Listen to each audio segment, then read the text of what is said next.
Bienvenidos a la síntesis del libro de Génesis. Primero debemos decir que fue el primer libro del Pentateuco. El título viene de la palabra griega Geneseos, que significa origen o fuente. En diversos lugares del libro aparecen las siguientes expresiones: estos son los orígenes de, este es el libro de las generaciones, estos son los linajes de, esta es la historia de las familias de. Por esa razón, la Septuaginta le aplicó el nombre de Génesis. Los hebreos lo llaman Bereshit en el principio, porque así comienza el libro. Cuando nos referimos a quien escribió el libro de Génesis, su autor, se le atribuye a Moisés según la tradición judía y cristiana, aunque el libro no lo dice así. Los judíos se referían al Pentateuco como los libros de Moisés. Cuando leemos en el libro de Lucas, capítulo 24, versículo 27, que el Señor Jesús, comenzando desde Moisés y siguiendo por todos los profetas, le declaraba en todas las escrituras lo que él le decía. Se entiende claramente que este es desde Moisés, es una referencia al Pentateuco y por lo tanto también al Génesis. Lo mismo puede decirse de las citas como en el libro de Juan capítulo 5 versículo 46, porque si creéis a Moisés, me creéis a mí, porque de mí escribió él.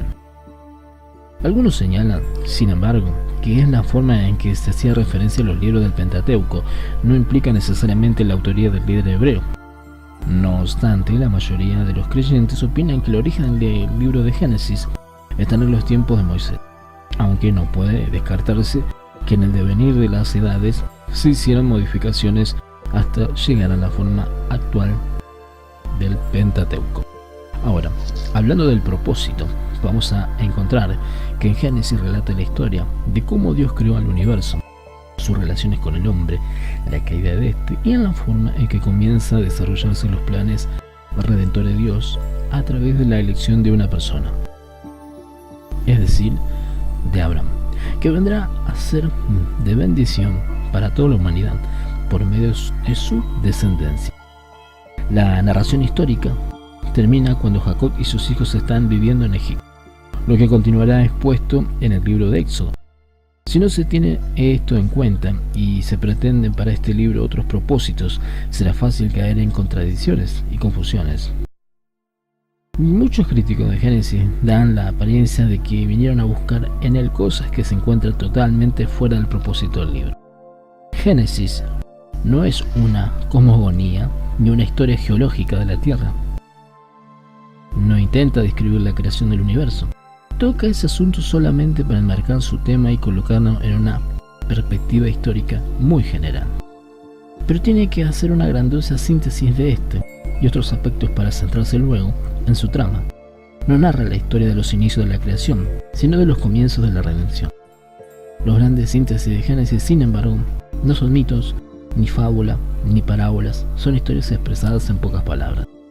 En efecto, una de las cosas admirables de Génesis es lo bien logrado que resultan sus síntesis históricas, puesto que ha servido para miles de años a generaciones diferentes en conocimiento y cultura. Con respecto al desarrollo del libro de Génesis, vemos que algunos comienzan que el primer capítulo de Génesis parece haber sido escrito con un estilo litúrgico, pues presenta unas fórmulas solemnes en las cuales se expresan las acciones de Dios en la creación. Dios habla y las cosas son. Luego hace al hombre, varón y hembra, la coloca en el huerto de Edén y le da mandamientos. La serpiente engaña a los seres humanos que pecan y son expulsados del paraíso. Pero en ese mismo momento de la caída reciben la promesa de una simiente que herirá en la cabeza a la serpiente. Y Adán y Eva tienen dos hijos, Caín y Abel. Pero lo que se ve es que uno de ellos hiere al otro, no a la serpiente. Caín se aleja de Dios. De tu presencia me esconderé. Pero Adán y Eva tienen un tercer hijo, a quien llaman Set, con el cual hay un comienzo de la búsqueda del retorno a la relación con Dios. Y esto está del Génesis capítulo 1 al 4. La humanidad se desarrolla así con el paralelismo de una mayoría que se aleja de Dios y unos pocos que lo buscan, por ejemplo Enoch. La narración va reduciendo su enfoque de la humanidad en general hacia un grupo de personas que se presentan como antepasados de Noé. Como la mayoría de los hombres vive en violencia, Dios decide enviar su juicio. Estamos hablando del diluvio. Pero salva a Noé y a sus familiares. Dios renueva su pacto con el hombre. Los hijos de Noé, que son Seth, Cam y Jaleb, pueblan la tierra. Las naciones surgen de ellos, y esto lo vemos de Génesis capítulo 5 al capítulo 10. El enfoque se reduce más y se fija en Sem y su descendencia. Dentro de ella nace Abraham y se describe el llamamiento de Dios que le hace para que vaya a Canaán y la visitud de su estancia allí y en Egipto. Dios promete a Abraham un hijo a pesar de que su esposa era estéril. Abraham tiene un hijo, Ismael, con la egipcia Agar. Pero ese no es el hijo prometido por Dios. Dios hace juicio contra Sodoma y Gomorra y salva a Lot, sobrino de Abraham. Finalmente Sara concibe y da a luz a Isaac. Dios prueba a Abraham pidiéndole la vida de su hijo. Al ver que obedece, le hace sacrificar un cordero en su lugar, y esto lo vemos en Génesis del capítulo 11 al 22. Abraham busca esposa para su hijo. Isaac se casa con Rebeca. Rebeca tiene dos hijos, Esaú y Jacob. El primero menosprecia su primogenitura y le cede a Jacob. Isaac emigra a Egipto y vuelve a Canaán. Al querer disponer de la bendición paterna para Esaú antes de morir, Isaac es engañado por su hijo Jacob, que luego tiene que huir. Viaja a Mesopotamia, a casa de Labán, pariente de su madre. Dios se le revela en el camino, en Padan-Aram, y se enamora de Raquel y pide su mano. Es engañado y se casa con Lea, pero se queda trabajando para conseguir a Raquel por esposa.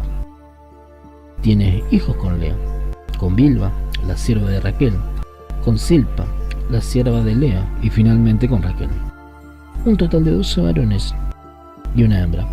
Jacob enriquece, pero al mismo tiempo es engañado varias veces por Labán. Finalmente decide regresar a Canaán. Teme el encuentro con Esaú, pero Dios de nuevo se le revela. Esaú le recibe bien, y ahí donde muere Isaac. Esto lo vemos en Génesis capítulo 23 al capítulo 35. Se narra entonces la historia de José. Este era amado por su padre y enviado por sus hermanos, que le venden como esclavo.